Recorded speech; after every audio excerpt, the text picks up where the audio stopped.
Whether you believe the first Thanksgiving was held in Massachusetts or Virginia, food historians believe one thing was almost a given. Oysters were part of the menu.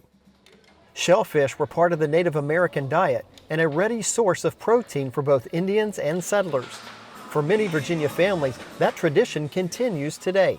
The week before Thanksgiving will be real heavy, and then it'll kind of die off a little bit, and then the week after will kind of be a little bit slower, and then it'll start to pick up again for Christmas. You know, you get your Christmas rush, and then you get a rush for New Year's. Miles Cockrell leads a family-owned oyster company on the shores of the Chesapeake Bay. They lease bottomland from the state and from private owners to raise their oysters, which are then either sold unprocessed or shucked and packaged for sale to local stores and buyers. He says Virginia's oyster industry used to be even larger a century ago, shipping their products to East Coast customers by boat. Oyster farming is a big business. There's a lot of people doing it, and there is a big demand. But it's I don't think that we sell as many as we did in the early 1900s or what have you. The middle of the century there. There was a lot. I'm not sure what the numbers were, but there was a lot moving, back and forth. There was a big demand for it, and it's more people now than there was then. So people start eating them, like they did then. We'll be busy. Disease problems caused Virginia's oyster industry to almost collapse in the 1980s. As the health of the Chesapeake Bay has improved, so has health of this traditional industry. According to state studies, in 2018, Virginia oyster growers and harvesters sold roughly 32.1 million oysters, and the total dockside value of oyster sales was $27.7 million.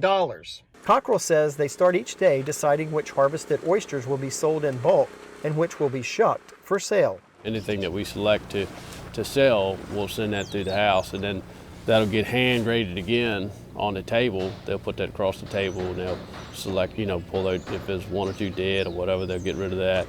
And something that's too small or misshapen or what have you, and then the ones that we want will go into they'll count into 100 or 80s or whatever, or 50s or whatever we count. And then they'll wash them again, and then we pack them in boxes or bags or retail packs or whatever we're doing.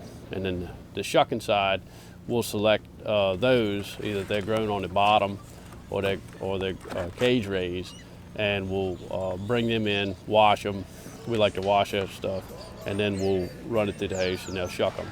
And then we run across the skimming table, remove all the shell, and wash any foreign stuff off of them, and then they go into jars and gallons or what have you.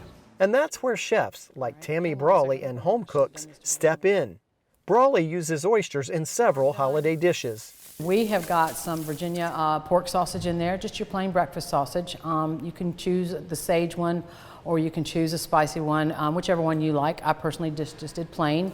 We've got celery in here, we've got some onions, and then a Honeycrisp apple is in here. Oysters used to be harvested and eaten mostly in the fall and winter, but modern oyster varieties can be produced year-round in the wild or in aquaculture facilities. Cockrell says demand for their oysters still picks up in the fall. Well, there's all kinds of different ways you can do them. You can stew them, you can fry them, you can do all kinds of different casseroles with them. They're good raw, they're good with topped with cheese and put in the oven. Oyster Rockefeller, casinos. There's all kinds of different ways you can do them. My wife bought a book the other day. It was 101 ways to do oysters. So, she's been looking at that. And this is an old book. It's from the 30s. It's all kinds of different ways you can do them. One of the things that we love to do are oysters that have been broiled a little bit. I have a little muffin tin, handy dandy little mini muffin tin. I put a little butter into each cup, and now what I'm going to do is I'm going to come back and hit that with about 1/4 teaspoon of garlic powder. You could do fresh chopped garlic if you want and have the time. I don't happen to have any in the kitchen today, so we're just going to use garlic powder. And my son actually likes to add bacon bits to this particular dish. So we're going to add an oyster to each muffin tin. And And now we're going to pop these under the broiler for about 5-10 minutes or so. We're going to pull our oyster dressing out of the oven. Nice and brown on top, absolutely delicious. I personally prefer it just a tad crispy, which is why I prefer dressing versus stuffing.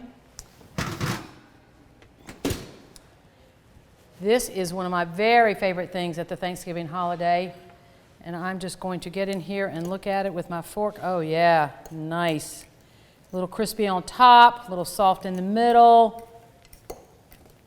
Might have to fight somebody for the corner piece. That's always my favorite. Brawley says always buy your Virginia oysters from a reputable fishmonger or retail store, or get them right from the grower. Producers like Cockrell have to obey strict food safety regulations when shucking and shipping their oysters, but it's worth it.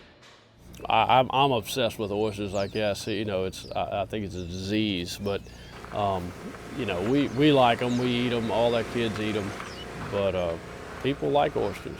You know, and it's a traditional thing around the holidays, and you know, that's what they want. And we've got customers that call us every year, you know, and we sell boxes to, and they, you know, they say, hey, I need a jar.